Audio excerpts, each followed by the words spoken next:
What's up, here, man? How you doing, y'all? This One Piece chapter, man. This One Piece chapter is crazy, man. I got spoiled on it, so I didn't react to it. But this chapter is insane, bro. This chapter is insane. We got spoilers ahead, obviously. We got stuff with Brook. We got stuff with Emu. We got some Sanji hype for the future. We got a lot of stuff going on. We need some more with Usopp. Usopp's my boy. We need some more with Usopp. I'm still gonna pray that he's gonna get something. But until then, we gotta talk about other things, Usopp. We're sorry. We wish we could talk about you right now. We wish we could. Sadly, we can't.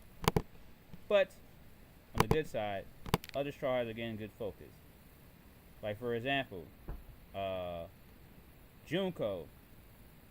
Emu attacks Sawa with an arrow, like how Junko can create arrows using her fruit. Oh shoot, bro! Wait a minute! Wait a minute! Wait a minute! Wait a minute! Wait a minute! Wait a minute! Wait a minute! Wait a minute! Does that mean that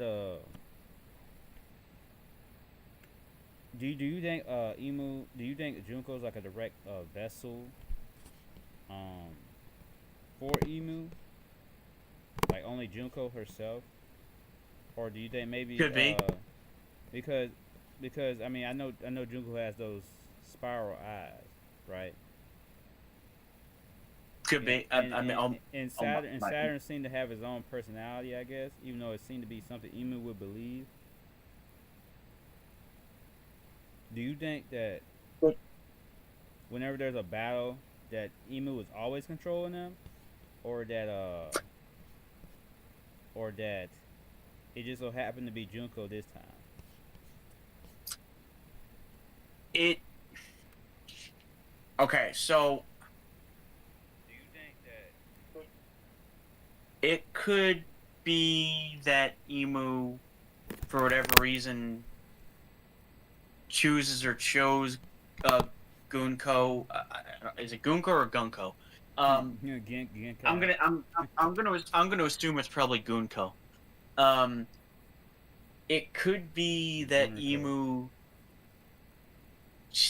uses Gunko as their main vessel, um, or it could also be possible that maybe Gunko has some kind of ability to replicate or to, I don't want to say share, but like take devil fruit powers from those he's connected with. Like if you're bound to him in some way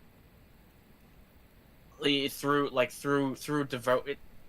I don't want to bring up Bleach, but it's kind of it's kind of like the whole Yuha thing where he could like take their power. Only here it's literal, where he can actually take their devil fruit powers and use them for himself. But I like the idea that Gunko is Emu's vessel more because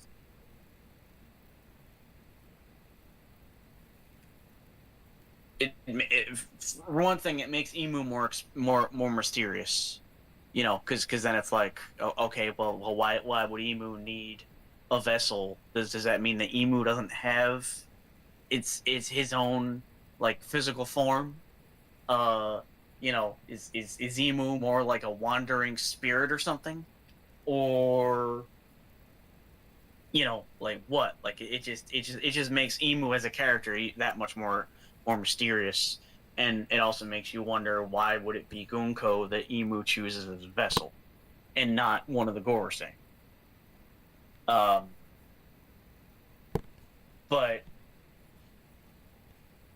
so yeah, I guess in answer to your question, I'm kind of 50-50 on what actually is the truth. Yeah, I mean the Brook stuff is also super interesting too, man. I love that my boy Brook is getting so much. Oh yeah, I think Brook is one of the more underestimated Straw Hats.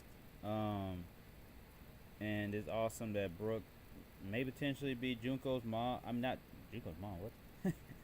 Did I just say Junko's mom? Now that would be a twist. Ivankov ended up at one point changing Brook from Brookella to Brook. Brook Annette. Uh, Brook and Net. Crocodile wasn't Luffy's mom all along. Like it was freaking Brook. But No, plot twist. Crocodile's actually Gunko's mom. what did I say? Or Mother, dad. bro. Okay, but anywhoosies. What the freak? Brook is potentially Junko's father. Either that or was a servant or something, or her personal knight. Um, either way, Most likely is her father. I mean, Brooke is like has a fro. She has like straggly. I mean, like blonde hair. I mean, yeah, but let's not forget that you know, one, this is anime / manga, and I mean, kids don't always look like one of their parents. Like she could take after her mother, and I mean, or it could be another Kuma situation where Kuma wasn't, Bonnie's biological father, but was her adopted father. That's true. I mean, she loves Brooke's music, which is really interesting. I brought up before we had even started that I think it's really interesting that that she still likes music. Oh my god. What's up? Oh my god. Say it. Say it. Say it. What if Brooke was like a royal musician who used to work Oh. for the Celestial Dragons and was like the personal musician for Gunko's family? A personal musician with I'm gonna Google's be family. like, you know how royalty would have like musicians, like composers, Right. and some of them would be really into music, and they might even like hire Yeah. them specifically to only work for them. Yeah. What if that could have been Brooke? I mean, it's possible, bro. I think that would definitely be super interesting. I think that give me 2 seconds. I gotta do something real quick. We're streaming now, right? Yeah. Or no? Yeah, we're streaming right now. Okay. Apologies, everyone, for kind of getting off track there by asking if we're streaming now. Not really off track. I mean, that's important. Important towards the stream. Because you wanna, stay on topic, things like that. But yeah. So basically, I'll change the stream title. Speaking of off topic, I was changing the stream title. Um, but yeah, man. I mean, like, yeah, I think him being a musician would be super interesting because we also got implications that Brook knew something back in Whole Cake Island. Like Brook's been around for a minute, right? Like Yeah. he should know some history that our younger protagonists wouldn't know. So it's interesting He's from Rogers' era. right, yeah. So it's interesting to have Actually, no, I'm sorry. He's not from Rogers' era. He's from before Rogers' era, because when Whitebeard was alive, he was like 75. I think Brook is like, in terms of age, I think he's 90. So he's older than Whitebeard and Roger.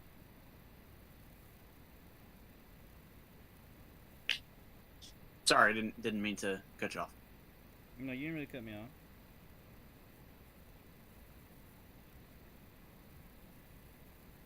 You didn't cut me off, bro. So I mean, it's like, it's entirely possible that he knows even more than what Whitebeard and Roger knew. Possible,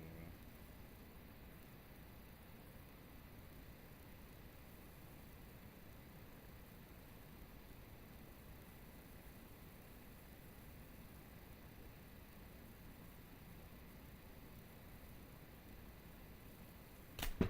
Yeah. He knew even more than that, bro. That's crazy. This man So if he is the far, what does that mean? What does that mean for Brook's character? Well, what does it mean for his character? Like his lore. Well, it would mean that he's a celestial dragon. Brook is a celestial Uh, dragon. That would be insane, man. Because it's like because I it would mean, go so he against would his have to be. personality. Well, yeah, but I mean, like, what would be interesting about that is, like, he's the first celestial dragon we would have seen who dreamed of being a pirate. Like, you know, we don't know about Shanks yet, but with Doflamingo, like, he didn't become a pirate because he wanted to. He became a pirate more or less because he was forced to becoming a pirate, and then lived a life of piracy, and later on decided, I want to be king of the pirates. Like, he wasn't, all in on becoming a pirate from jump. He pretty much had a series of bad circumstances that forced his hand. You know, like, Yeah. because he was taken in by why can't I remember their names? Heck are their names? What was the name of the dude with the mucus power? The mucus treble? Trable, thank you. When Trable, Pika, I don't know why I'm blanking on their names, but you know who I'm talking about. When you know, the people that would become the Doflamingo family found him and took him in. They more or less raised him to be a pirate. Um, Yeah. and but with Brook, if he's the Celestial Dragon, that would make him the first Celestial Dragon to appear who actually wanted to be a pirate. First celestial dragon want to be a pirate. That would be super interesting. And then also, I mean, it would just add so much to his character. Cause what if Brook low-key used to be like a really piece of work, bro? That's possible. But now he's just super. Here's Ew, Trey here's was so another disgusting, by the way. But go ahead. here's another interesting point. Think about what that would mean for Robin if she was to find out that Brook all this time has been keeping the secret that he's a celestial dragon, and we all know who the ones responsible for what happened to her people were. Yes, it was the Marines that carried out the act, but who gave the order? The celestial dragons. It wouldn't have been Brook though. I don't think Oda would go that far to make Brook. Brook. Brook. No, I'm not suggesting that. I'm suggesting her knowing that might cause her to have some kind of a reaction, like, why didn't you tell me this? Yeah. Like, like, it might make her doubt him and say, like, is there something up with you? Like, why didn't you tell us about this? Like, you see what I mean? Like, she would Yeah. obviously not.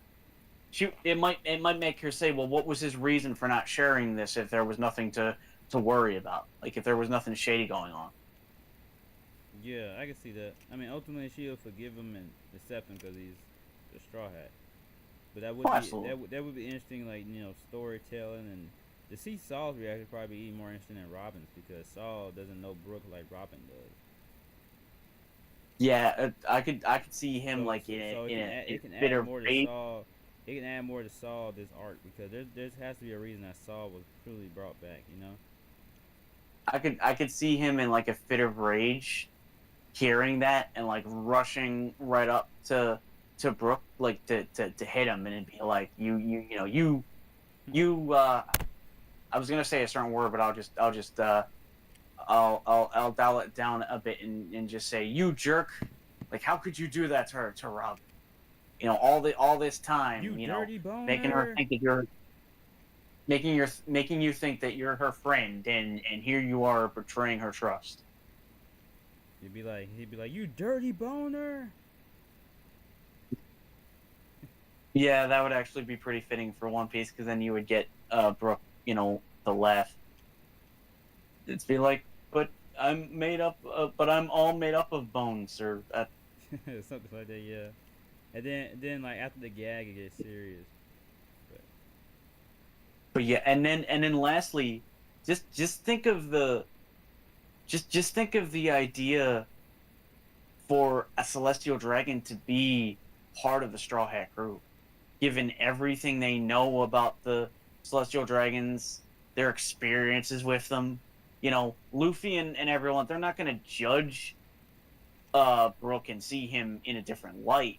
Just think about how that, revelation, like, might make them react. Might make them think, like, they're not going to turn on Brook, but they might say something like, "How come you didn't tell us? You know you can trust us with anything." You know, um, like that to me would really open up the door for some interesting plot points.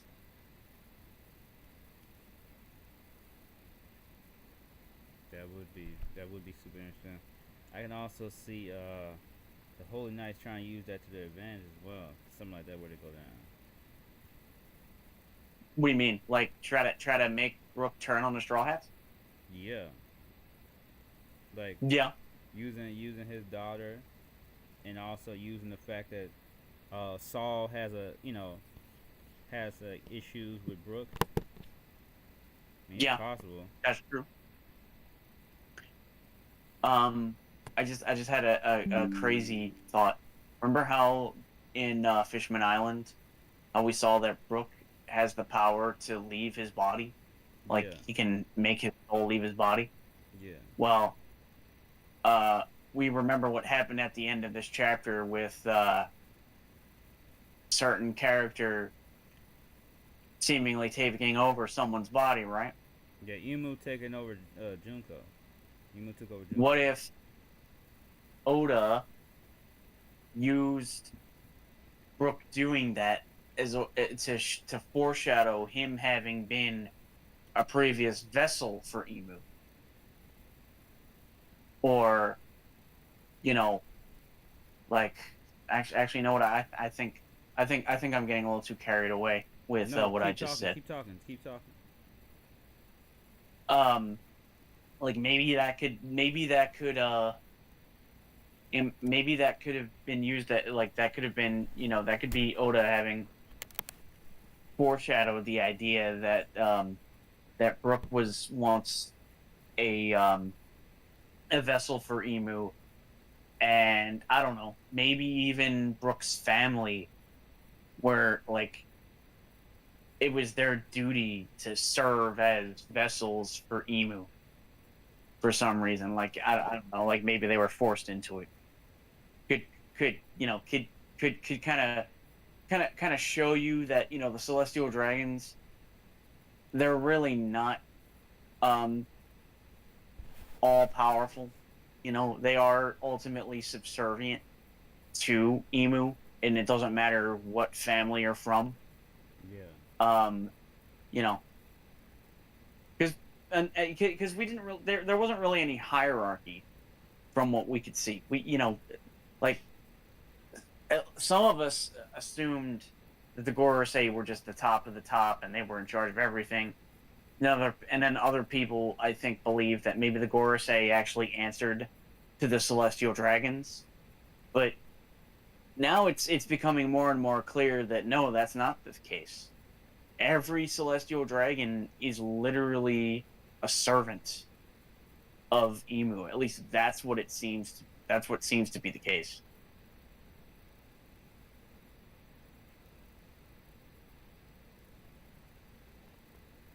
every celestial dragon is a servant Emu. I think that's why I figured as well, possibly. Wait, every celestial dragon is a servant Emu. That would completely resolve the celestial dragons. I wouldn't personally like that storytelling. What do you mean by resolve? No, not it wouldn't. What I mean by serve is not that they're not evil, but that this seemingly limitless authority they have is not that way at all. Like they can only do so much with the power they have. It wouldn't make them good. They'd still be scummy. It would just showcase that you know like there really is a top dog in this kingdom, and it's not whatever any celestial dragon wants they get. Um, so I don't think it would absolve them at all. I'm not suggesting that Charlos is gonna pop up in a future chapter and be like, "I'm so sorry, Straw Hats, for what I did. He made me." Emu made us do it. Exactly. I'm not suggesting that would happen because that would be terrible. Like, especially the Jenny thing. Imagine trying to say Emu made you do that. Like, fuck out of here. I'm still gonna kill you. Yeah, Like, that if would I be was absolutely. Kuma, if I was Kuma, I'd be like, man, I don't give a F. Yeah, because it's not like they weren't smiling sadistically while hurting so many innocent people. Also, that impression of Charlos that I just did sounded a lot better than I thought it would. It reminded me of Trouble as well. Trouble, that snotty nose. I'd have to hear his voice again, but I think you're right. Who knows? Maybe I need to start doing like a video. Maybe I need to do a video series where I'm Charlos and I'm giving my opinion on things. Zaha. I would use, but the Dragons too, Luffy. It's funny you mentioned Blackbeard because I'm still of the belief that there could be a connection between Brook, who's on, and Blackbeard. You know, it'd be kind of weird though about Brook being the father though. What's that? So what would be kind of weird is the idea that Junko doesn't wear pants because of Brook. That'd be pretty weird. I mean, it wouldn't just be weird; it'd be super creepy. Because like a big controversy in the One Piece community was Junko's design when she first appeared. Was the fact that she has a really cool coat, but she doesn't wear any pants for some reason. Like she just randomly has panties on, and it was just it was just some people's last straw of like, oh, this obsessive fan service where it doesn't make sense. I mean, it didn't make sense with Bonnie either. It didn't. I mean, at the time we thought she was adult, but she has that cool coat on, but then she's like walk around in her panties too for some reason, and that was like a big controversy in the community. And then we found out she's a fan of Brook, and then a lot of people, when we found out she was a fan of Brook, it was like, oh, she doesn't wear pants. She walks around in her panties because of Brook. But now, it's possible that Brook may be her father, which puts that theory into a weird headspace to where it's like, I don't know. Like it probably would be better if he was like a musician, Holy Knight's not Holy Knight. What would you say? Yeah, like, Holy Knight. Like a musician. She was a Holy Knight. She is a Holy Knight. Yeah, she is, but I'm saying you said she was a Holy Knight's musician, right? Like he was a Holy Knight's musician. Like he was their musician, entertained. It probably would be better if he was that, and she just was she was like a fan of him. Yeah, I mean that is if Oda does something with the whole she walking around in her panties thing, and she just doesn't just happen to just be walking around in her panties, just be walking around in her panties, that's if he does something with that. I don't think Oda would make it where it's like for a creepy reason. It could just be one of those like father like daughter, or like father like son. We kind of take after each other in a way, like. He's a pervert. I'm a pervert. That could be the case. Well, what I'm saying is that's if Oda even does anything with that. It could be possible she just dressed like that for fan service reasons, because Japan and but it doesn't really matter because we don't actually see it. I'm not saying that I want to see it, but it's like if it was for the purposes of fan service, why would she have a long coat that covers everything up? Well, we saw it when she first appeared, and that was when it was most criticized. Okay. But as for the criticism thing, it's like this is One Piece. Why are you going to criticize? Well, it's one of those things where some can be like the last straw or something. Because people have done it before. They criticize it before. That would be the last straw for people, and not the Bonnie thing. Yeah, that Bonnie. If anything's going to be the last straw, it should have been the whole thing with Bonnie. Well, You know, well, being an adult. at least Oda isn't so. I mean, just saying at least is like giving him credit for something that should be basic human decency. But obviously, after that reveal, Bonnie hasn't really been used for fan service since then. I mean, even when she turned back, I mean, luckily, even when she turned yeah, back to her adult form, I don't remember her being used for fan service again. Like after she was revealed to. true. Um,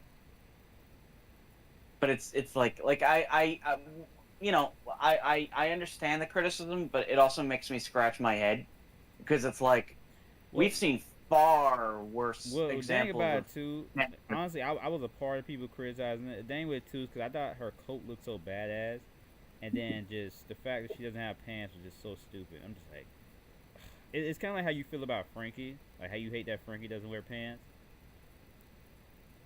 Like, I just well, I don't like it because the dude doesn't cover up and he's around people that are so much younger than he is.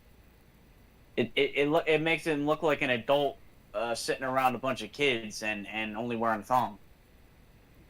Because he's what, like 40 and Luffy's only like 19.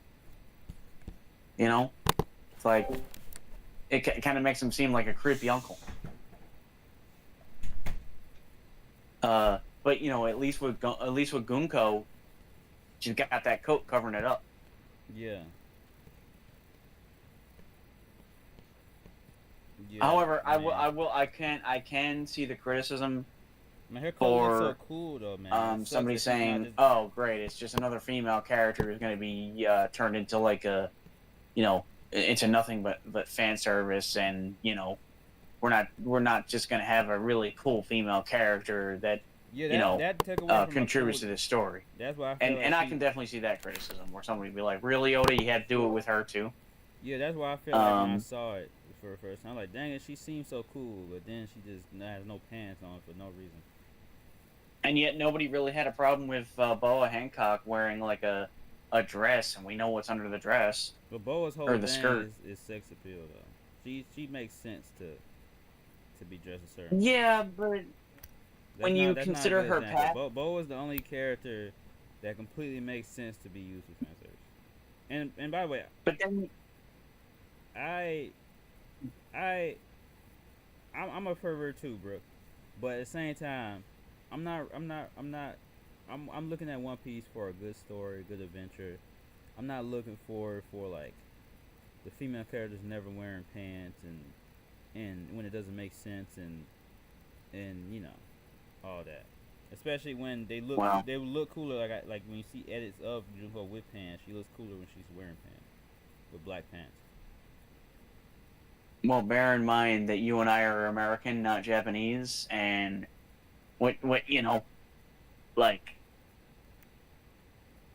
Yeah. people in Japan are you know, even if they are critical, they're going to be a lot less critical of this than we would be. Right, of course. That's not me trying to illegitimize your like make your. with two. I mean, I don't know if you was there when she was first revealed. 'Cause I know you've been on and off with One Piece, so you might have had to see I it was. yeah. So that's why you can I understand because you didn't really see I it. don't.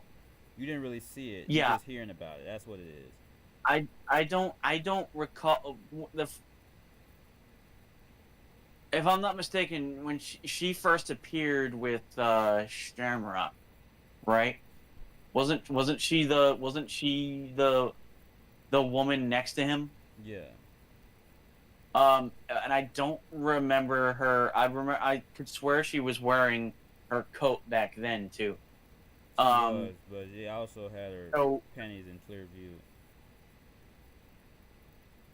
in her very yeah, first I scene. mean, And I was like, God I mean damn that it, just her coat looks so damn cool though. This is stupid. She looks stupid. the only Like she it, just it like she just got out the house or something. You know. it looks. Hey, maybe Oda. Maybe that's the joke. Maybe Oda was like, it's not for fan service. It's because she's so freaking lazy, or she's always in such a rush that she never has enough time to put clothes on. You know, Um, knowing Oda and Senior Pink, it sounds dumb, but knowing Oda, I can easily see him doing this thing. He tries to make it heartwarming. Like instead of like it turns out Brooks not a pervert. The reason he wants to see panties because it reminds him of his daughter. That would be awful, but I can imagine Oda doing something dude, like that. dude, That would that be is awful. disgusting. That would be. But think about it. That's God. some. I can imagine Oda doing something like that. Let's be for real. Oda could do something like that. It's not a If random Oda does possibility. I hope he doesn't either. But let's be for real. bro, Oda would do something like Oda had this man walk around dressed as a baby, bro. yeah, but that's not the same thing. That was because he was, you know, he was traumatized. He was dealing with trauma related to his son, and like that at least makes sense psychologically speaking. But if Oda was to do that with Brook, I think that's when One Piece is gonna end. That's when the editors are gonna be all right. We're done. One Piece is over. Well, the thing is, Oda wouldn't make it to be something where he's a pervert for his daughter. He wouldn't make it to Right, be something like that. But even suggesting that I agree. that's I the agree. Even reason- suggesting it is insane. I agree. Oh. I'm just saying, I don't leave it out of brand possibility with Oda.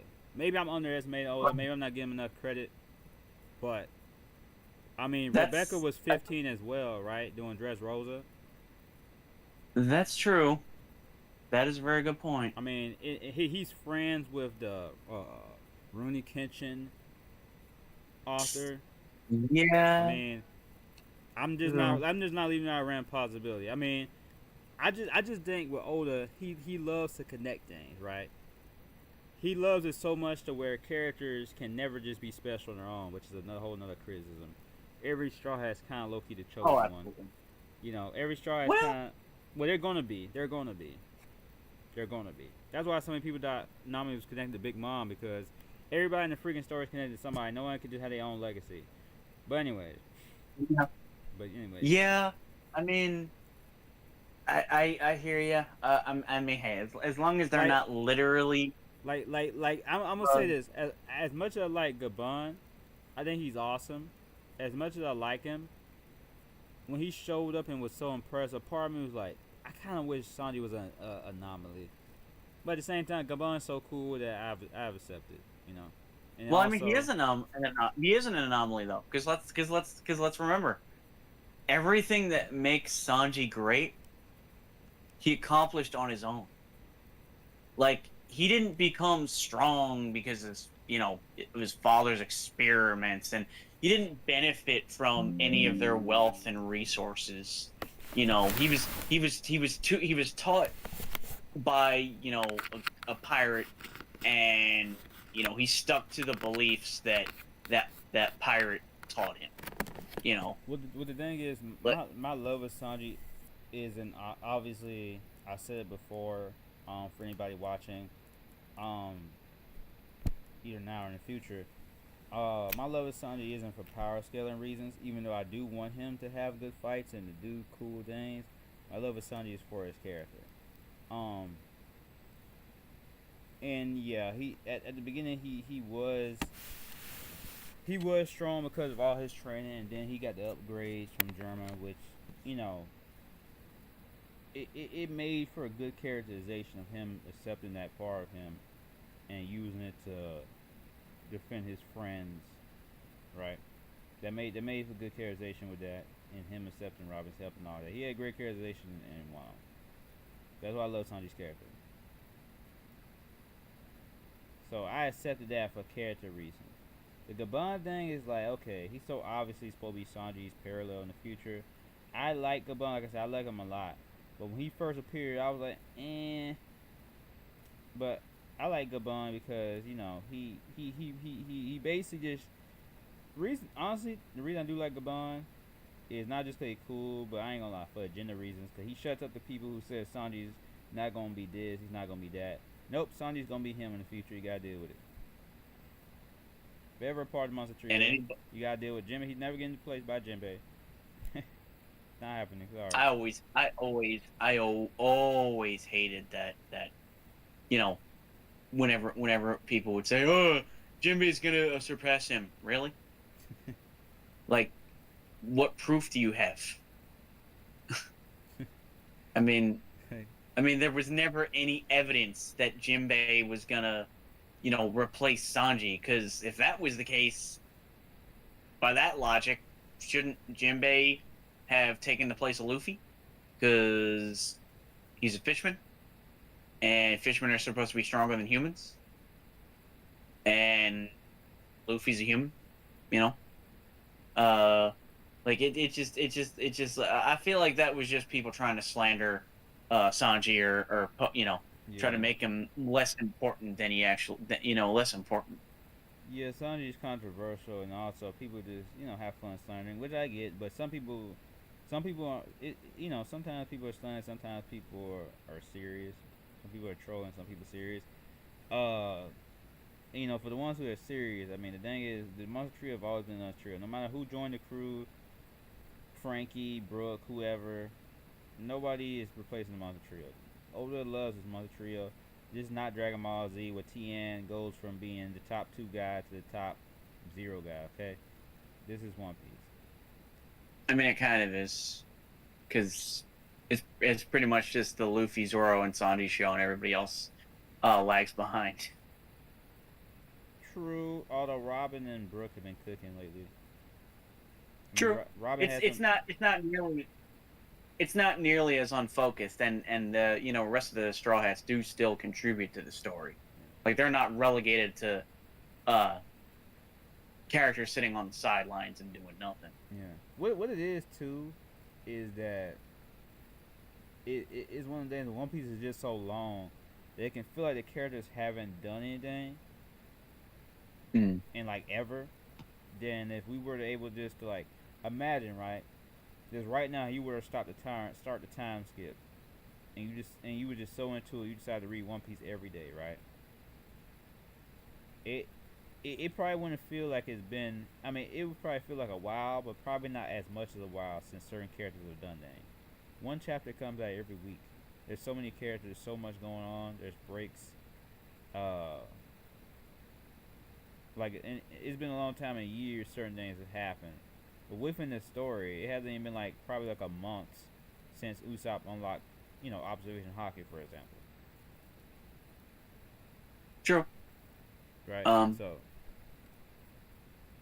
like realistically, I mean, because it was shown that they're way stronger than they should be anyways already, because the other characters have taken years to get this powerful, but that's beside the point. But well, you know, eh, like, not counting Wano, I would say that the screen time for the Straw Hats was, all things considered, pretty balanced. It well, wasn't until Wano where they really had a split, because in Whole Cake, and then Wano was so and the then Wano was so long, so it just seemed even worse, right? I mean, most of the arc wasn't even about any of the Straw Hats. It was the Like, they scavengers. were, yeah, and it's like, wow, way to mess up your priorities. Um, but I mean, hey, that's Wano, and we're not here to talk about Wano, of course. Yeah, Um, I wouldn't want to talk about Wano at the moment anyway. I'm still into this current chapter. I'm on and off with One Piece too. This current chapter is really dope. oh, I mean, heck, I haven't been reading One Piece in a while, and just seeing that bit at the end there for this chapter was like, okay, I may now have a reason to get back into reading it Right, Brook got the weekly. book back on, man. Shout out to Brook, the goat. Yeah, I mean, Who would have it's thought? like, I'm not gonna be one of those guys who says, oh, it took you this long to give Brooke something again. No, because I'm just really appreciative and pleasantly surprised to see to see, wow, did I just say Shanks? Yep. To see Brooke, like, you know have such a significant um you know drop like that, where Oda just says, look at this flashback between Brook and Gunko here, and it's like, oh my god, what the heck's going on here?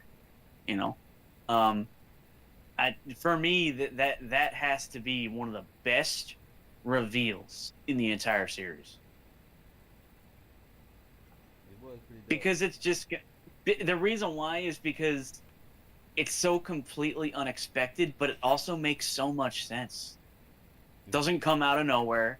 It didn't really need to be foreshadowed. And in my eyes, that makes it even better than things that were foreshadowed, and you'll see people being like, "Oh, I knew this was going to be the case." You know? Honestly, I would. It might even surpass Raizo is safe. Rise of what? Cause it might even surpass the reveal that Raizo is safe. Why would that be such a big reveal? That was a huge reveal, bro. I expected, probably didn't. Nobody expected the entire country had kept him safe the whole time. We thought we was probably dead. It's probably because I never really had much care for Rizzo. It's not so, about having care for him. It was a humongous surprise in the community. But I get you're just different. It's okay. I mean, People the have big different surprise for opinions. me in People have Wano different opinions, but was the big surprise for me in Wano was the reveal that God, what was the name of the dude with the pompadour? That was like watching over. God, the me and my man, remembering the name. CP0. No, man? not no. He was a dude that worked for Orochi, and he had a pompadour, and Oh, it turned out that he was really. It turned out it was really a Denjiro in disguise. So you think that was better than Rizzo is safe? Absolutely. Like, cause a character in One Piece being safe. I'm so surprised. You know, cause barely anybody dies. Okay, I guess, bro. Like if it was any other series, I could see it, but really, being surprised that a character didn't die, it's like being shocked that Saul turned out to be alive. Like it's freaking Saul. Of course he's alive. Nah, I think a lot of people that I saw would be dead. They must have been reading a completely different series then, because it was obvious to a lot of people that Saul was still alive. Because again, it's Oda. Yeah, people rate it so high is because of the fact that like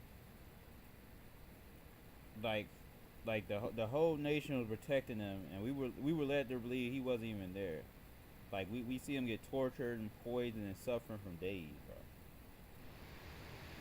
I mean, I can see that. And yeah. Then reveal he's safe, and that no matter what happened, they never gave him up. That's what we truly believe he wasn't there because they was getting raided and everything, and they were saying he wasn't there. So it's like, oh shit, he's not there. And then it's like, oh shit, no, he was there the whole time. They really did all that for him. And it's like, holy shit.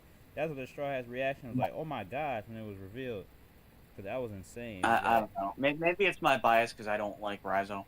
You don't have to like someone to like be surprised by like. Because I don't like his design. I don't like his character. I think he's pretty lame. Like, if he was not alive, I probably would have been happy about it. Yeah, their whole civilization was terrorized. They were gassed, tortured, and everything, bro. I mean, I don't know. I still put the Denjiro reveal over that because it's not much of a twist to me for a character in One Piece to turn out to be alive. Well, unless they were, like I said, I had explained it wrong. I had explained because it's been so long. I had forgot why it was such a big deal for me and other people in the community. I mean, so basically, I had to look up because somebody on Reddit asked, "What's the big deal about the Rise of a Safe moment?" And somebody had explained why it was such a big deal for people. Yeah, but it's Rizzo. It's not like it's a major character that everybody loves. It's not about being a major character people love. It's about like the shocker of it. Like no one expected that to be the case. The entire country had protected him on that level. Because it was like, well, he definitely can't be at that point. You know what? Actually, no. There's another one. The reveal that guy who couldn't stop laughing was actually Yasue, the guy that took in Orochi. That was a huge twist. That was pretty cool. Yeah. I wouldn't put it on Rise or Safe, but that was pretty cool. That was dope. I mean, I definitely would, but hey. Like,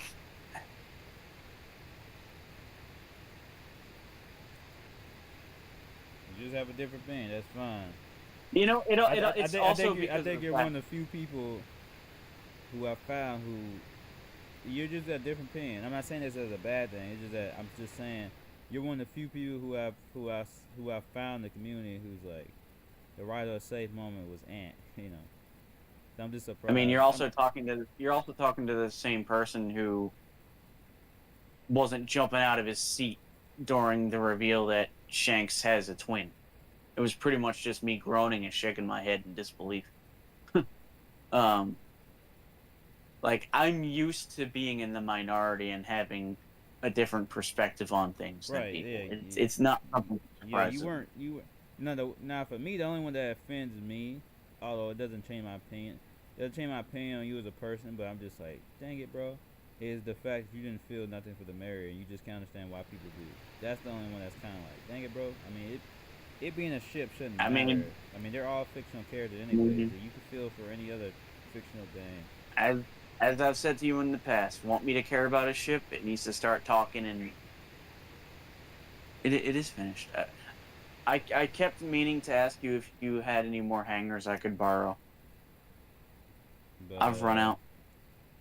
yeah, Brook, Brook, Brook, Brook is finna do some crazy stuff. Even Chomper's finna do some crazy stuff because Chomper's gonna go save Gaban. Um, Gaban. It sounds like I'm saying Goban. Go Bun, Gaban. go Gaban. Bunny, go Bun. Saying these names that are very different from normal names I'm used to. Ooh, it's tongue twister sometimes. Gaban. Scopper Gaban. I'm just saying Scopper. I can't say that loud. Scopper had got hit because he surrendered because he saw a future where Junko was gonna kill his son. Um, and that's why he got injured and What? fell down. But All right, hold on. yeah, mute yourself real quick, bro. Yeah, sorry about that. Um, I just gotta do something real quick. Anyway, sorry. What were you saying? oh yeah, I was talking about how Gabon had got hurt because he had surrendered. So his son when he killed by Junko. He had surrendered. And that's why he got hit by the arrows and Right. fell down from the sky. Yeah. Why are they? Weren't they trying to kidnap? Weren't they trying to abduct his son because he's I think he's like part giant. They were trying to duck his son. Oh. Then they threatened to kill him. So Junko, cause I mean they threatened to kill his son basically. So you know, because you know that's the only way they could have defeated Gaban. That was like You know what? You know what's really weird to me about that? which is why also people were posting that thing you saw on Reddit when you was wondering why they had posted the dragon the kid Okay, yeah. this thing. Because Yeah. basically Gaban saw a future where his son got killed by Junko because he has future sight. Oh, another thing. Because I think I said I wanted to bring this up, and I'm sure I'm not the only one who's had this idea, but you know, it could just be coincidence. Could just, you know, be because you know, Oda likes the look, but I'm wondering if there's going to be some kind of connection between Gunko and Koala because of the fact that they both wear hats with goggles on them. Like, could they be? I'm not going to necessarily say, you know, go so far as to say could they both be celestial dragons, but could they have known each other? You know, and it wasn't just them. Sabo also had a hat with goggles on it, so I'm wondering if that's like a popular hairstyle that And Celestial Dragon? you know. I'm not Celestial Dragons. Well, oh wait, what am I talking the, about? Well, Sabo's not a celestial dragon; he's just a noble. You didn't say Celestial Dragon. I said it by accident. The Yeah. Revolutionaries. No. And that was another thought I had. What if at some point in time Gunko was a celestial dragon undercover uh was undercover as a revolutionary. Like maybe she joined up and started. I just dodged something though. This goes into my other problem though with One Piece. That I just died by. Was that? We finally seem like we're gonna get a true villainous female character. Oda never lets females just be bad guys. I mean, we had our chance with we had our shot at that with Big Mom. There's And, always some. They're not truly evil. They're getting manipulated by somebody. They're mentally ill, like Big Mom. Like, really? well, Gunko's not a main villain though. She's not. It's not about being a main villain. It's about the fact that Oda never lets a woman just be evil. I mean, hey, if Emu turns out to be female, you may get your wish. Because I don't know. It's just so lame. It's like because like Junko immediately after she stopped being possessed, if I remember, she was like Brook, which implies that Junko probably isn't even actually a bad guy. She's a Bonnie again, which is so ass. I don't know.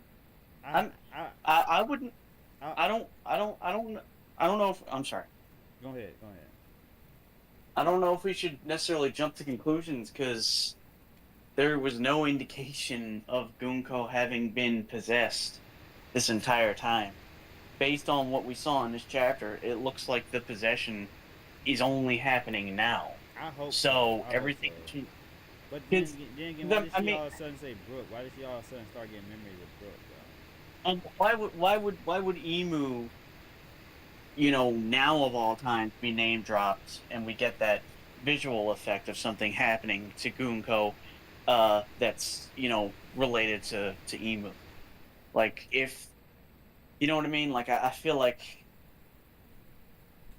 I don't know. I mean, if Oda does reveal that she's basically just been a puppet this entire time, yeah, that'd be pretty lame. I mean, because he's done it with every single female villain, and if he hasn't done it, they're like mentally unwell, like Big Mom. I was gonna say Katarina Devon, but then again, we really haven't seen much of her, so. That's true. Because she's an underling, But she's then not. Then again, though, if Katarina Devon was conventionally attractive, you already know she would have been attractive. Manipulated by. I mean, unless she transforms herself into a person that's attractive and does it that way. But the more we talk about in this thing, the more I'm realizing that Oda is more sexist than I thought. he's more what? Sexist than I thought. Well, I mean it. I knew he had issues with female characters. Now I talk about it more. Oda's like more sexist than I thought. And both Well, in both types of ways.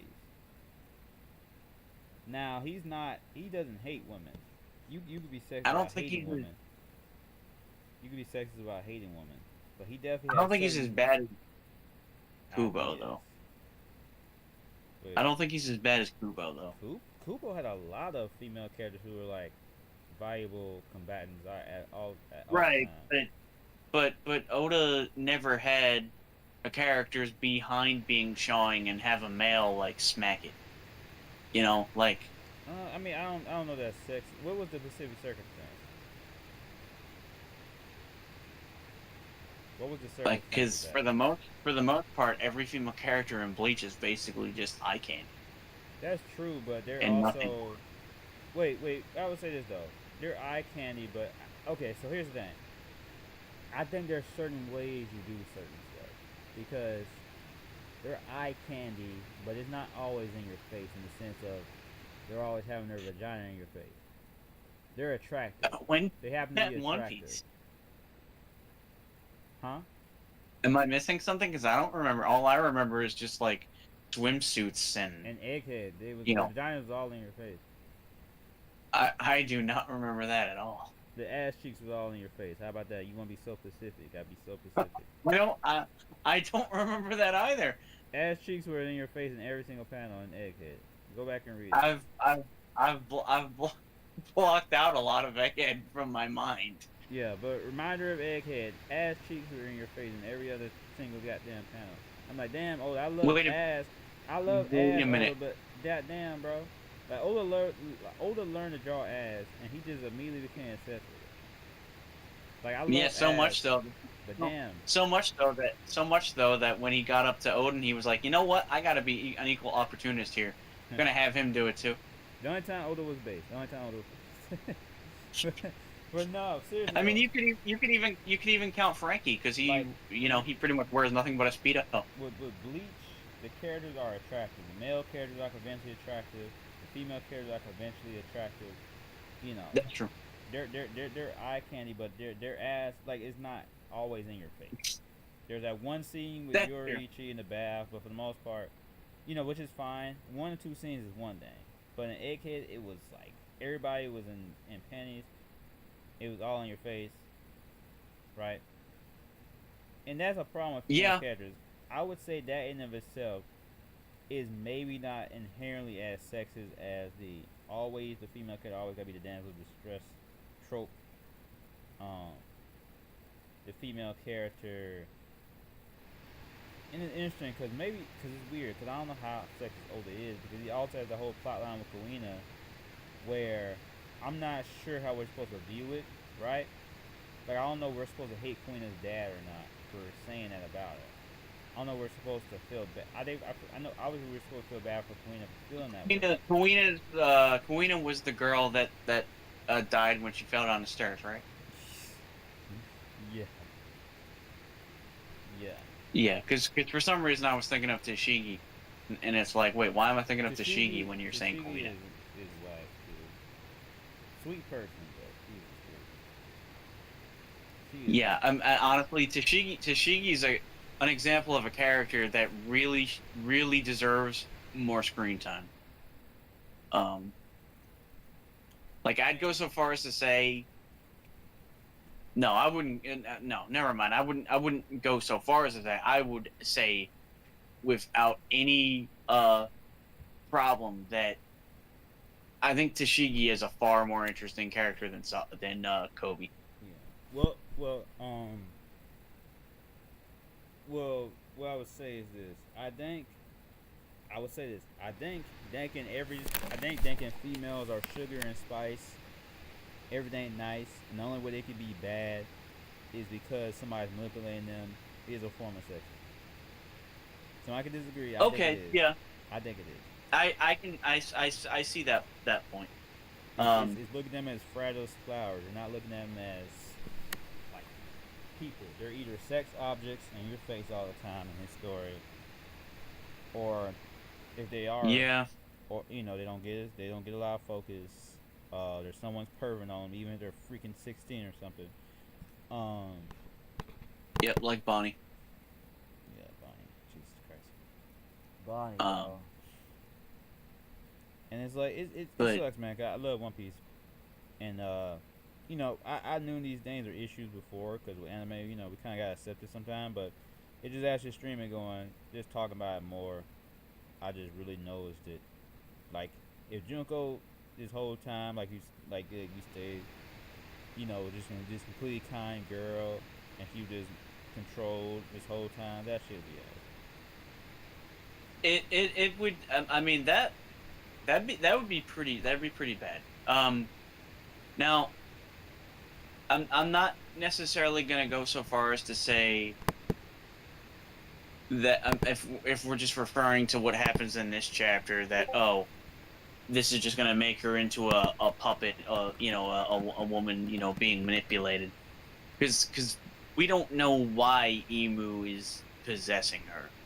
Like it could just be one of those things where she's just not strong enough to accomplish something, or maybe Emu's taking her over because she's showing signs of, I don't want to say remorse, but maybe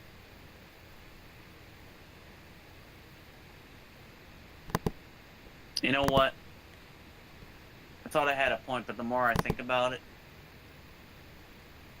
I actually really don't like Emu possessing Gunko, because no matter what the reasoning is, it's pretty much all bad. It's pretty much all bad.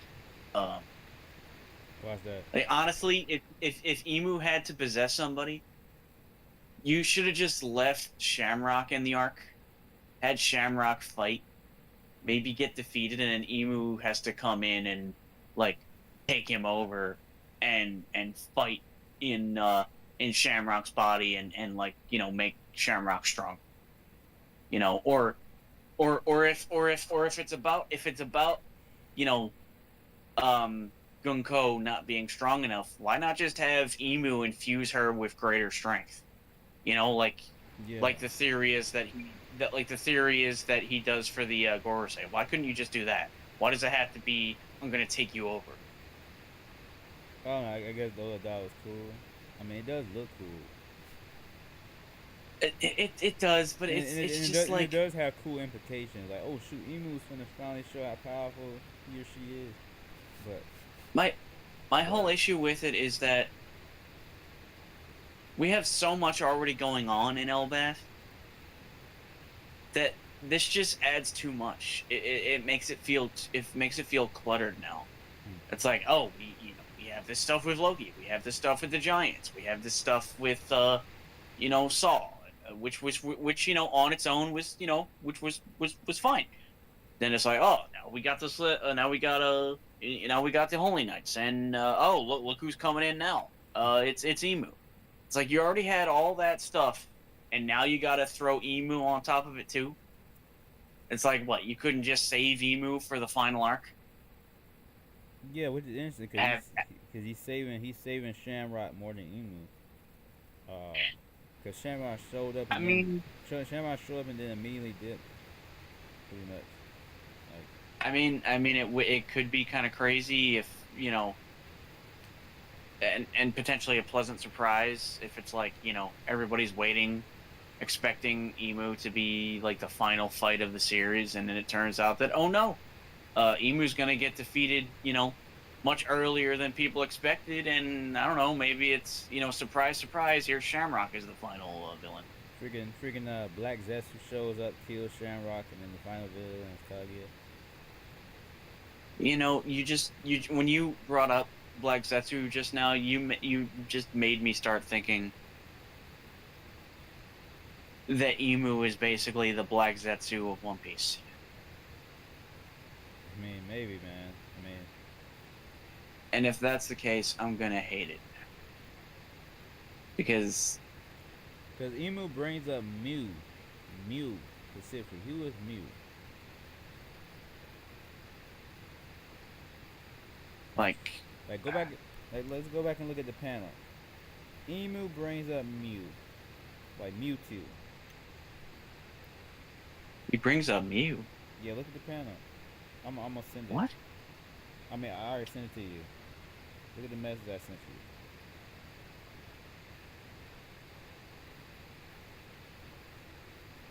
Oh, Moo.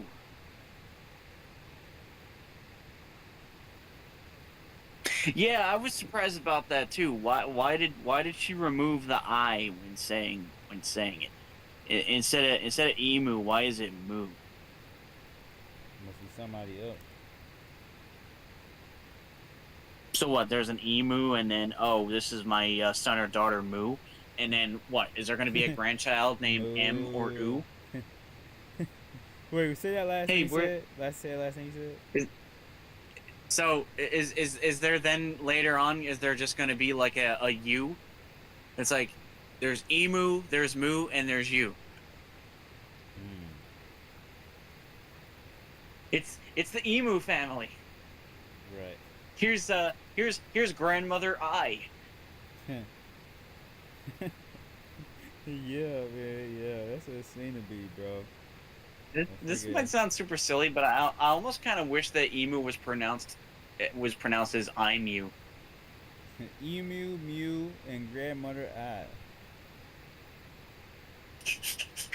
And the weird thing is, you could kind of see Oda doing something like that because he can be really silly at times.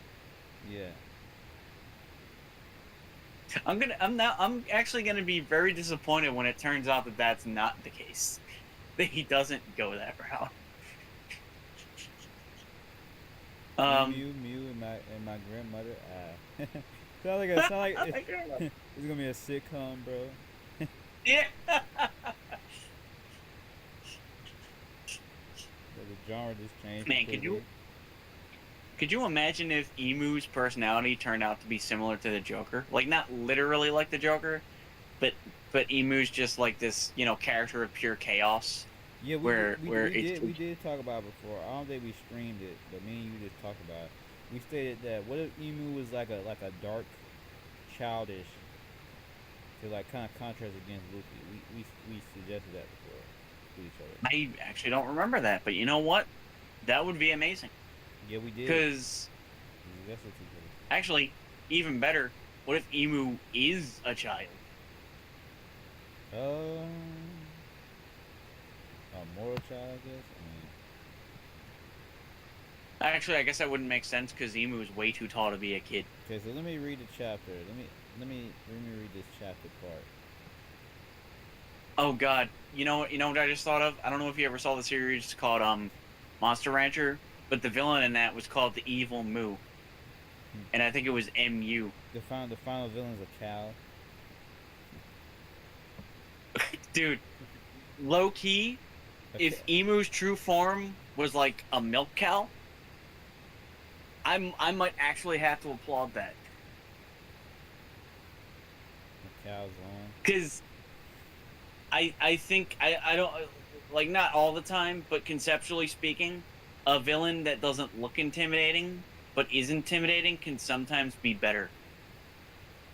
Like Emu pops up and has this, this non-threatening appearance. Oh, and wait a minute. Emu is a cow, right? So Emu goes from complete blackness to complete whiteness, or black and white.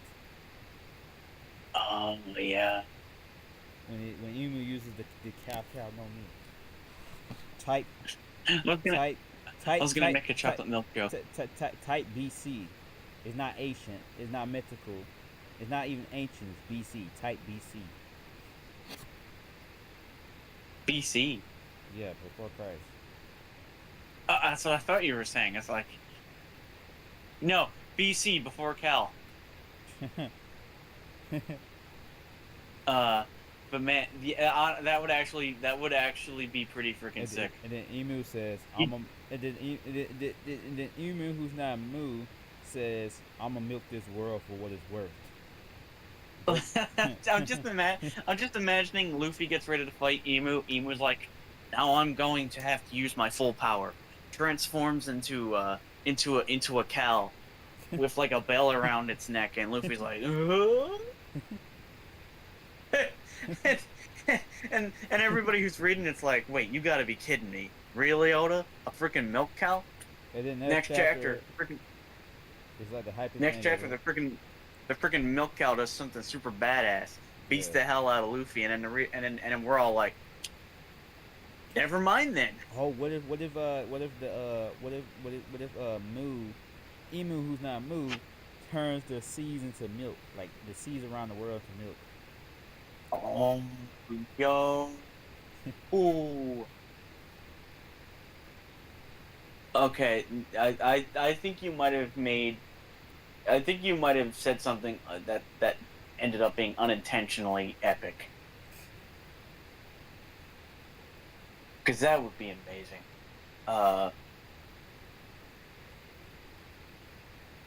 Heck, you could even make it where,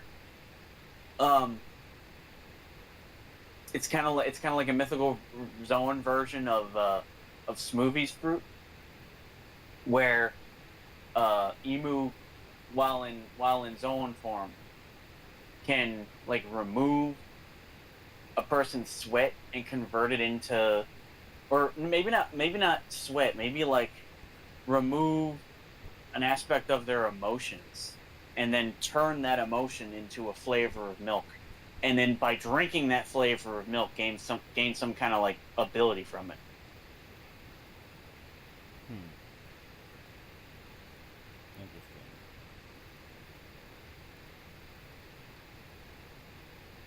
Turns the milk into motion. I had an even crazier idea where I was imagining Emu's true form as that of a Den Mushi. You know, the slugs. Yeah. So it's like the ultimate villain is a Den Mushi. Oh, now that would be kind of crazy. Ultimately, on Denden Mushi. I kind of like that actually. I don't like it.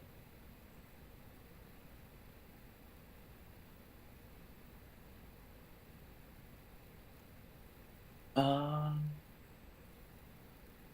but yeah, I love that idea though that you had, um, where you said, what if I don't know if you still feel this way, but you said something about the possibility that Gunko is the vessel of Emu, and you know that could be the reason why the eyes look a certain way. Yeah. But imagine this instead: what if Gunko is the true form of Emu? Like Gunko is Emu, but Emu can leave her body as you know whenever she wants to. Emu could leave her body whenever she wants. Well, that's not really the case because within the chapter, um, it seems like she lost her memories because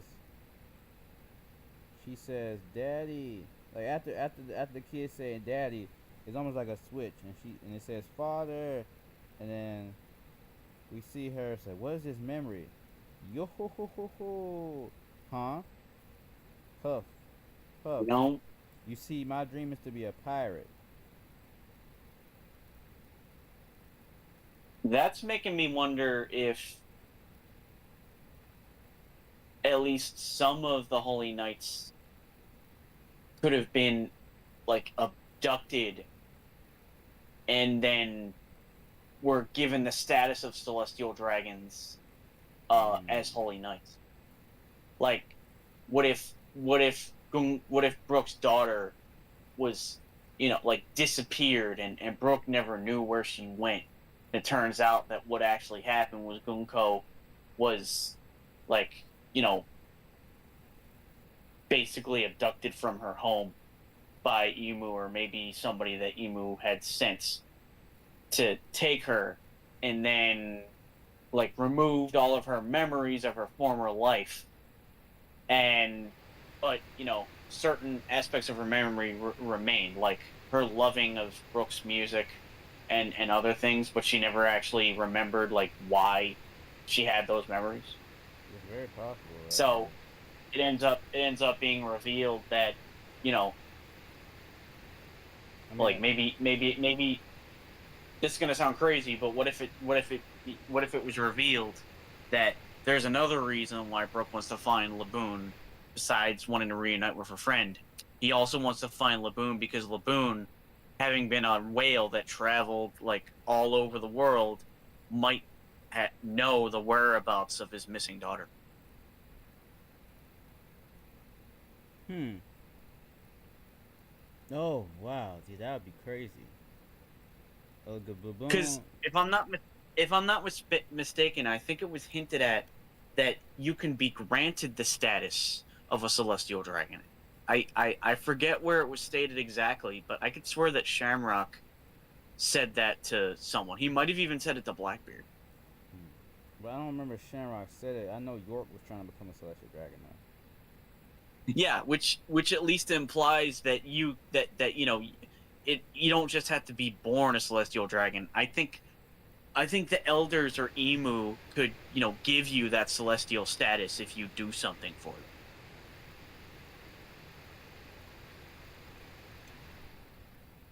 Heck, it could turn out that all the celestial dragons' families, their ancestors, like did a favor for Emu, and in exchange, Emu granted them celestial dragon status and allowed them to live in the Holy Land. kind of like appeasing the god in exchange for some kind of divine reward. That does make a lot of sense. I can see that being possible. Um, Yeah, I mean that would also explain why Shanks' twin, why they're twins, but they one became a holy knight, one became a pirate. yeah, I'll be very interested to see why. No, because I think it was pretty much confirmed that Shanks was like really young at the time when Roger found him. I think it was pretty much. I think it was like a baby at the time. So pretty much means that his father decided he didn't want him and gave him up. So One Piece dads are definitely family not too good. Yep, this is true. Unless you're well, I would say Dragon, just because at least with Dragon, he did go to Logetown to save his son. I mean, yeah, he hasn't been, around all the time, but he did come to save him, and if I'm not mistaken, he did say, that he's pretty much always watching over him, Yeah, or he's at least keeping tabs. right. Yeah, he's not the best dad ever either, but obviously he's better than Yasop would ever be. Obviously, I mean, And low and bar. we can't lump Roger in with any of them because he has a reason for not being around. He's dead.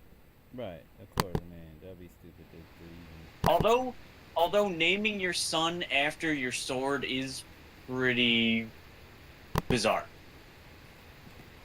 even name your son after your sword. Pretty bizarre. I guess. I mean, it Yeah, doesn't make him a the bad name of dad, Roger's sword is Ace.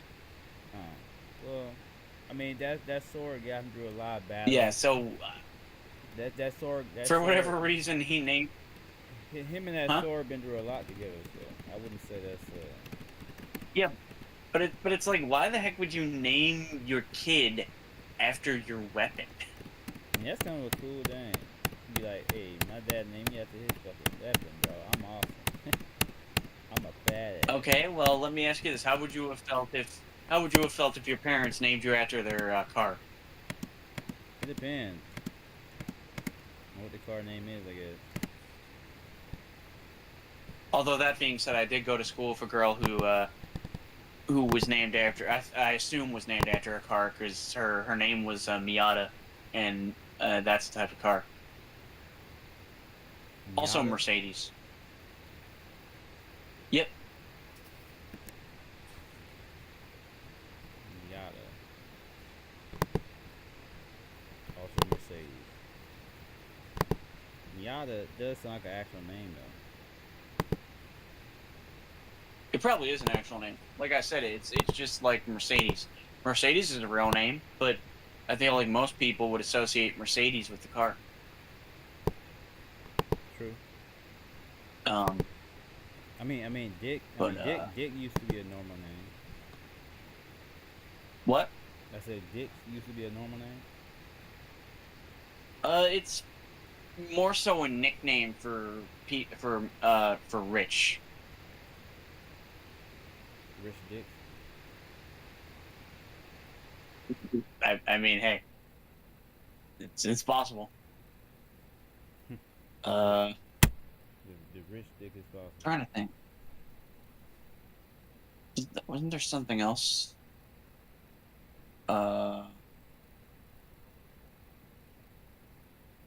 Well, this just shows once again that Oda wants to complete the series really early because this is probably the You're, same reason that all the Gorosei showed up at one time on Egghead because it was like, wait, what? All of them?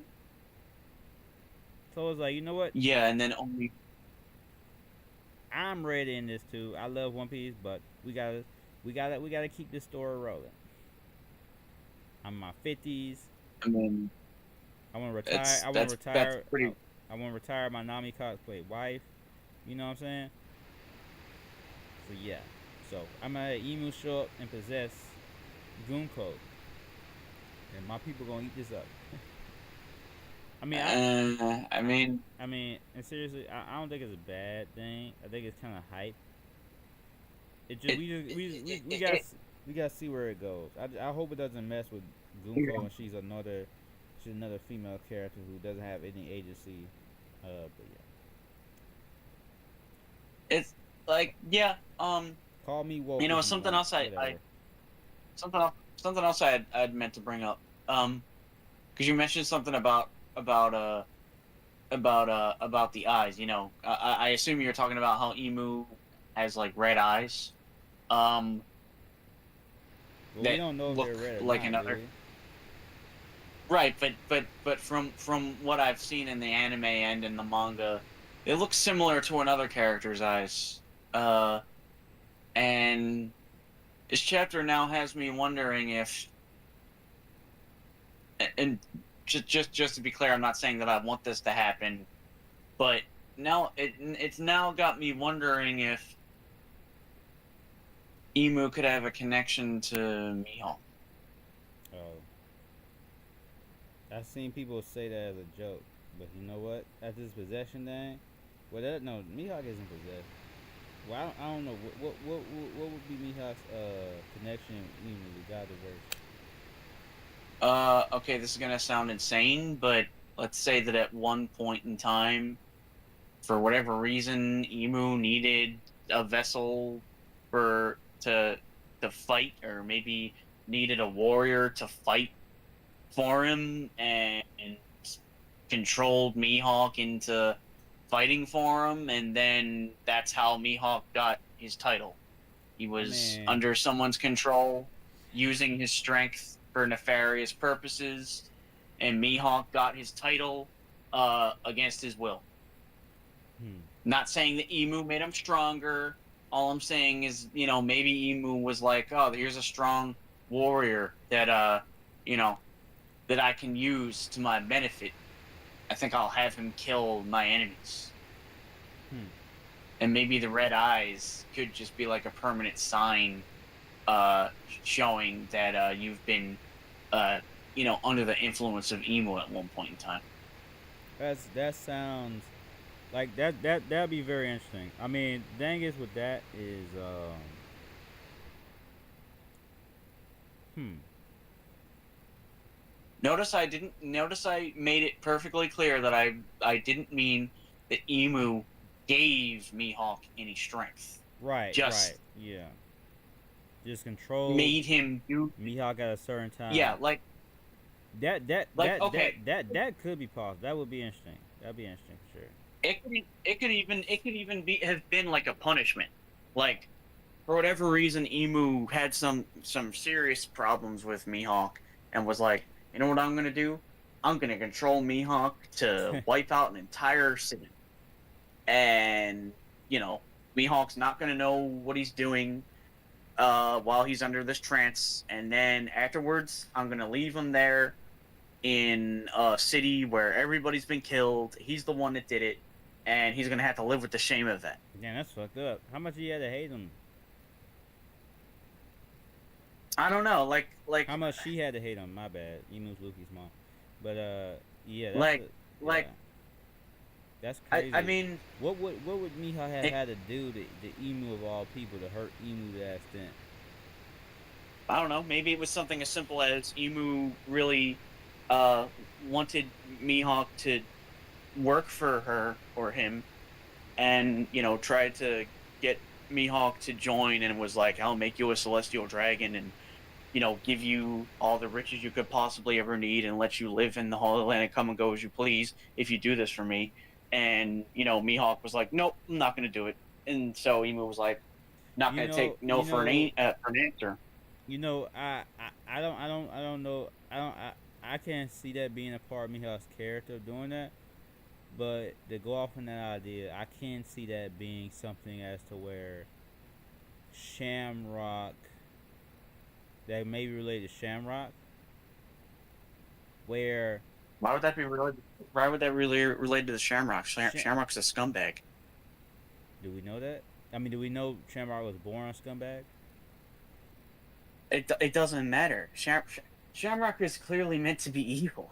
Mihawk's not evil. Mihawk Right. is Well, honorable. no, the character can still be evil and still have a thing to where Emu from birth, like, manipulated Shamrock into being evil. Like, maybe even I had would Shamrock hate that. kill.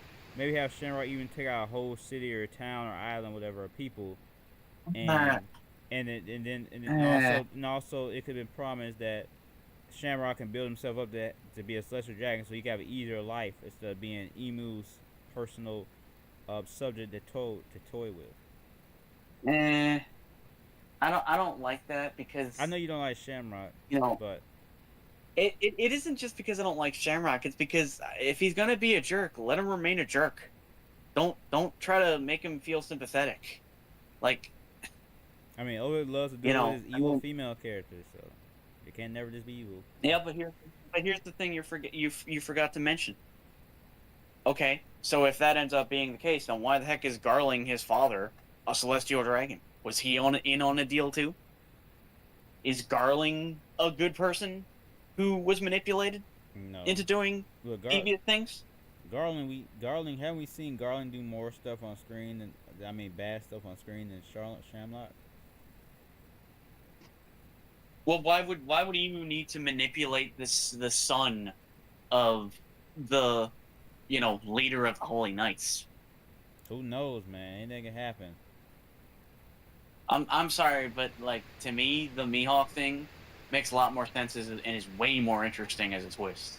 It's interesting because you already like Mihawk, but Mihawk as a character, we don't even know how important Mihawk would be lore wise to anything. Like, He's an immensely powerful swordsman. yeah, that's great and all, He's a but perfect tool. he hasn't done anything. He's a tool. We had a whole stream about him being a fraud. A whole stream about being a fraud. He's definitely not a fraud. He's a fraud. He Okay, if he's a fraud, then so is Dragon and so is Roger. I agree. Dragon's a fraud, and Dragon is probably gonna show up really soon though and do some things. But so Mihawk, the greatest swordsman in the world, somebody who has fought Shanks on more than one occasion in the past, and who we know can fight admirals, is fraud. how? I mean, I don't know if he could fight Admiral. I think Admiral would beat him, but I think Mihawk's a fraud as a character. Okay. Oh, as a character, not as a combatant. Because I was gonna say like I don't see any. I mean, unless what we've seen of the admirals is only like 50% of their true strength, I don't see any way in which Mihawk not being able to beat an admiral makes sense. Especially if, because I'd assume that you believe that Shanks can beat an admiral, right? I think Shanks is way. I mean, not way. I think Shanks is. I mean, I do too. I think. I think Shanks is stronger than Mihawk. I mean, I don't. For what? So what? I don't think Shanks one shot Mihawk or nothing crazy like that. Like, all jokes aside, but I do think that Shanks is stronger, and I do think that. Well, I don't know. You guys see The way I had meant to say this in a previous stream, and I know I said this to you after the fact. The way I look at the whole Mihawk and Shanks thing, and I'm just gonna say this because I brought it up, even though the stream is not supposed to be about that at all. Is even though it's a different series, when you look at Bleach, and you look at Yamamoto and Unohana, and how Unohana is regarded as like the greatest swordsman in all of Soul Society, but Yamamoto was always stronger than Unohana. So basically what I'm trying to say is there's definitely, there's no reason why Mihawk has to be stronger than Shanks just because he's the greatest swordsman. It could just mean that one, he's got a black blade, so that makes him a greater swordsman because he's got a stronger bond with his sword and he knows how to quote unquote take better care of his sword. You know, because it's like, to me, I think when it comes to being the greatest swordsman, it's not just about how well you can fight, it's how bonded with your weapon are you. Because the whole thing about in Japan, when it came to swordsmen, the samurai, they were pretty much devoted to their katana. Like, they would even give their katana names, and they would kind of, I'm not gonna say that they would treat them like they were sentient, but they treated them as more than just weapons. Like, they honored them.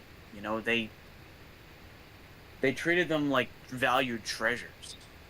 Yeah. And I think that is the difference between Mihawk and Shanks. Mihawk truly values and treasures your, like that. Like that blade is pretty much a prized possession of his. He doesn't just see it as a weapon. He sees it. Well, especially in One Piece, he might even see it as like a companion. I mean, look at how Enma seemed to have some sentience to it. I think the same is true for Guru, and a part of the reason why Mihawk is regarded as the greatest swordsman in the world is because of his connection to Yoru. Right. Shanks doesn't have a black blade. Mihawk does. Shanks is a Yonko. Mihawk isn't. Exactly, and there's that too. Well, for me, the thing is that the whole black blade thing is that Oda hasn't done anything with black blades. Like, so I don't even know. Pretty much. I can't take black blades too seriously because Oda hasn't done anything with them. Like, honestly, for me, I'm happy that Sanji potentially has conquered Haki. Because of one reason. Once again, the whole agenda thing, just to shut up people who shit on Sanji. That's really it. Because honestly, Conqueror's Haki has not done anything that insanely amazing. Like, it just knocks out people. It makes attack look cool, but it doesn't do anything really that special. If anything, I think it's a lot more doper that Sanji will unlock Future Sight. Honestly. I mean, especially with his speed. Like, the visual of that could be so awesome. Sanji utilizing his speed and his Future Sight. Not to say the Conqueror's Haki thing can't be cool and won't be cool when Sanji has. It's just that for me, Conqueror's Haki has not been done well enough to where I've put it on such a pedestal as other people have. But like I said, I do think it's cool. Partly it's for agenda reasons of wanting people. Well, I mean, people are gonna slander regardless. Some slander is funny. Some slander is whatever, right? But it comes from that where I'm just like, well, see, people, you were wrong about Sanji. He's gonna be one of the strongest characters, no matter you like it or not. But what you gonna say, Kakir?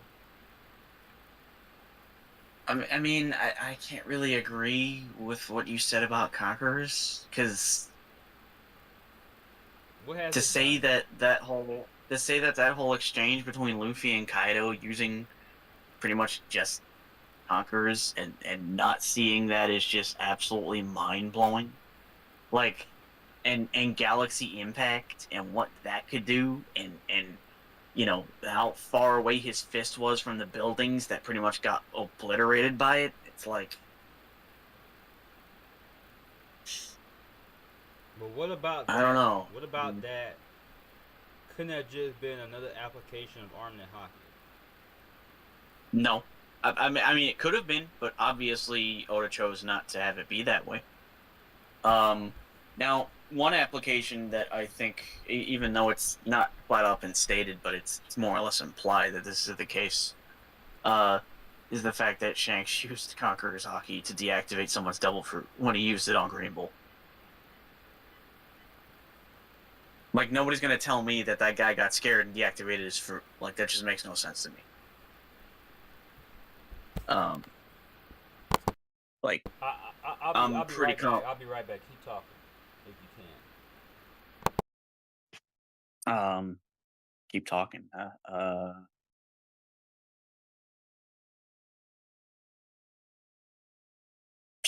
Don't really know what else to say.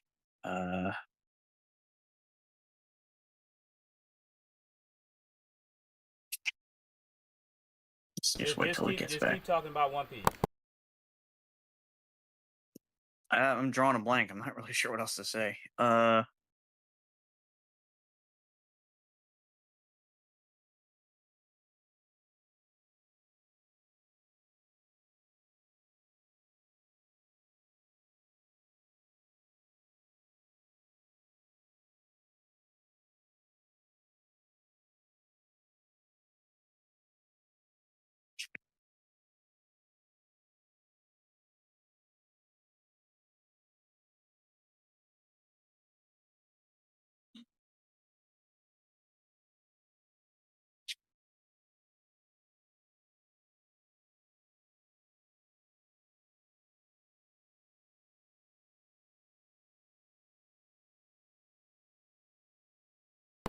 Co-host.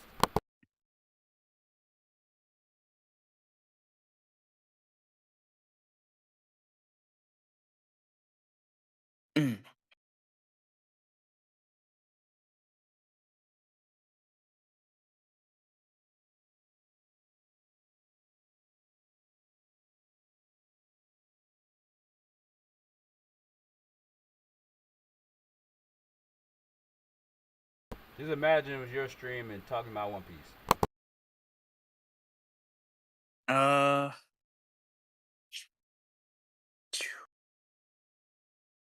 the heck was I even saying?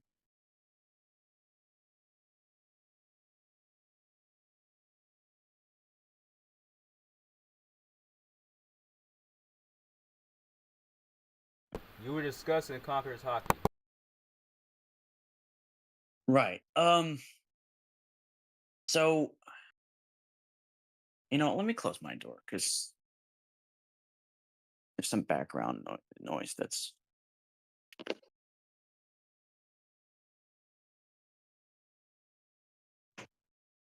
All right. So, Conquers. Like I see that argument being made for that ability just being related to armament. Why did it have to be Conquerors? But at the same time, I don't think people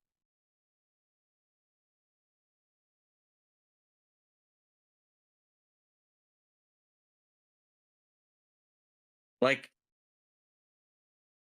it wouldn't make sense to me for armament hockey to do that because that's a ranged attack. And armaments is a physical like melee attack. It wouldn't make sense for you to take armament and then like shoot it as a blast. Um Whereas with Conquerors, it's pretty much always been like a wave of energy. So to me, using it for offensive purposes and condensing it into a single point and then unleashing it at someone, which is basically what Galaxy Impact does. Takes the Conquerors, channels it all into the fist, and then upon throwing the punch, it releases it all at once. Like, is the reason why I don't see why it should have been armament hockey because you know. But then again, let's also not forget the fact that with Conquerors, when it's being used offensively, I'm pretty sure it's always combined with armament. So I'm starting to think that Conquerors on its own is not being used to attack. It's being combined with armament to amplify the range and destructive potency of armament hockey. So I think that the what's really going on with Conquerors is that it's being used to buff the other two forms of hockey.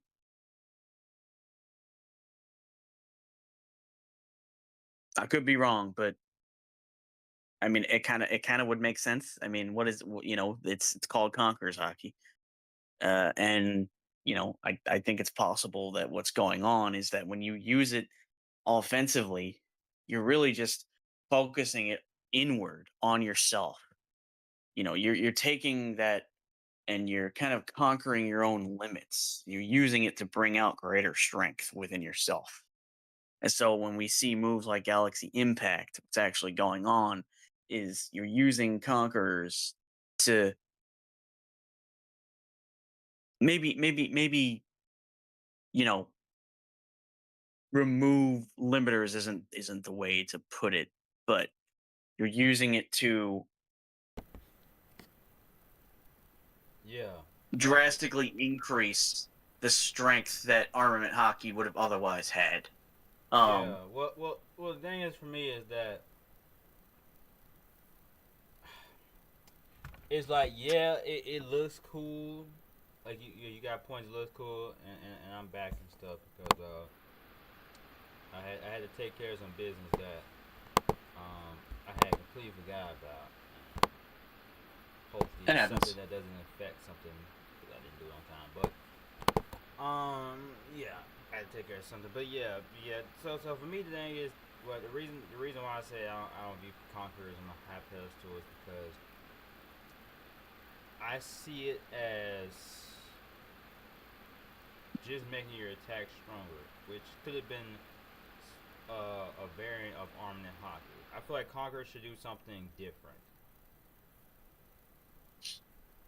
It's really that simple. I just think some that conquers should do something different than just make your attack stronger and knock out weak.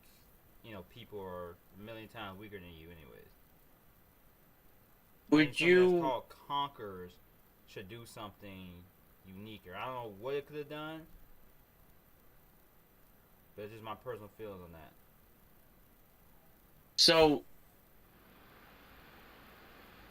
I can't disagree with you. I'm like, okay, I'm not trying to get on my high horse when I say this and act as though I could you know act as though I could somehow do something better than Oda, or even imply that I think that about myself when I say this. But it, if I had been writing One Piece, the power I would have given to Conquerors probably wouldn't have been uh what we got in the actual story. Um, I probably would have made it. The ability I would have given it is, so with armament hockey, it attacks the individual's body, right? Mm-hmm. With conquerors, I would make it where it attacks the individual's spirit, and by extension can also be used to attack their hockey and their devil fruit. And what I mean by this is, if you use conqueror's hockey to attack someone, you can, how do I put this? You can,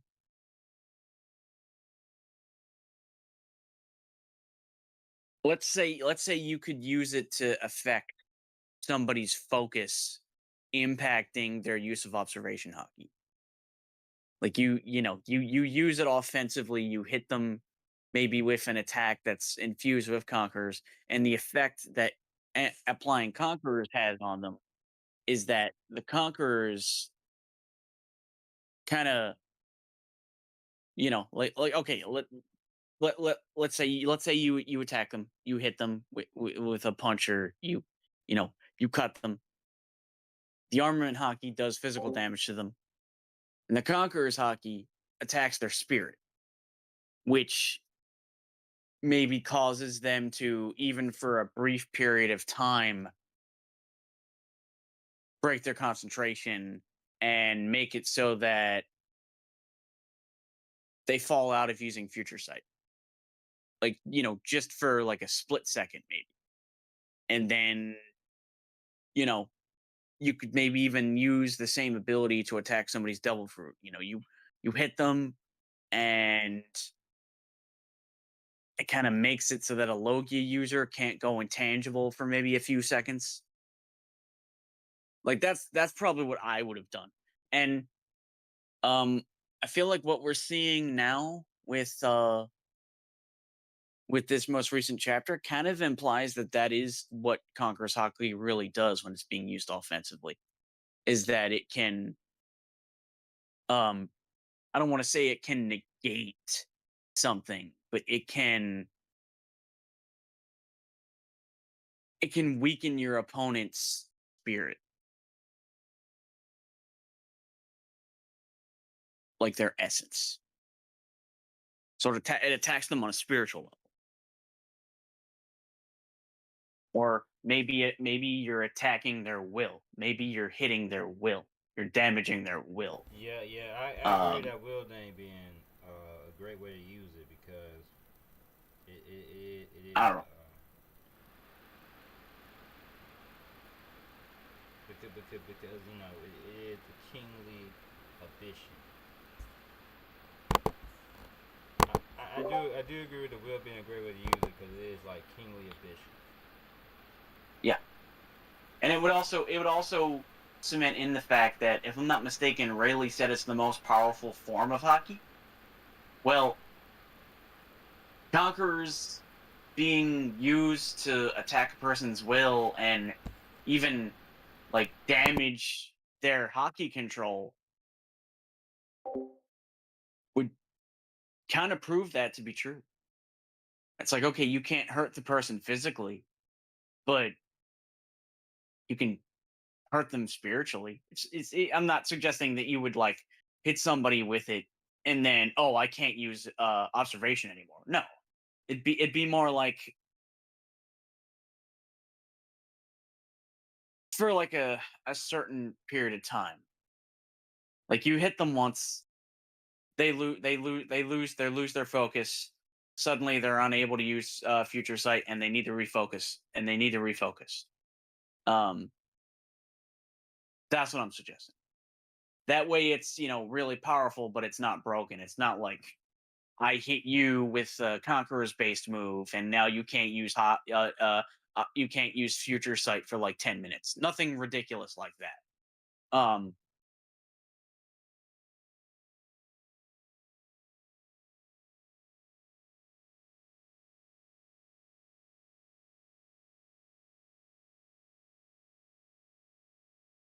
Heck, maybe you could even have like a psychological effect on the enemy.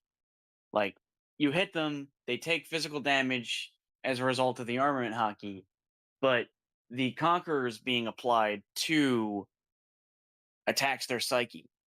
So like, maybe they, you know, maybe they get okay, this is going to sound crazy, but what if that was the reason why Moria went seemingly insane? Like, he became traumatized. He was fighting against Kaido. Kaido hits him with both armament and conquerors, and the conquerors like wrecks his mind.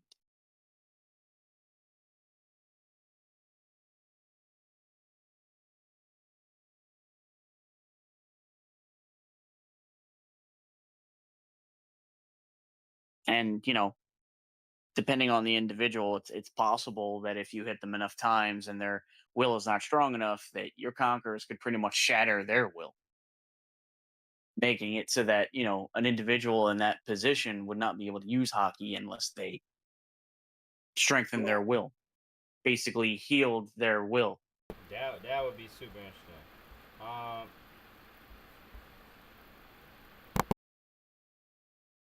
Ag- Again, I really do think that's where Oda is going with it, especially given what happened in this chapter. I think that's definitely where where it's gonna lead. Yeah, maybe so. So I'm gonna have to end the stream. I got some things to take care of. Oh, and one last thing. If that is true, that would more or less mean that Law has conquerors too, because it would pretty much mean that when he was resisting that devil fruit of Doc Q, he was using conquerors to do it. Maybe so, man. I mean, Because Law definitely deserves conquerors. I'm sorry. Like if Kid's gonna have it, why shouldn't Law? Especially since he's a D. yeah, yeah. The most important. Anyway, that's the last thing I wanted to say. Most important people, which they would have it by old Don Chinja, whoever. So yeah. Oh man.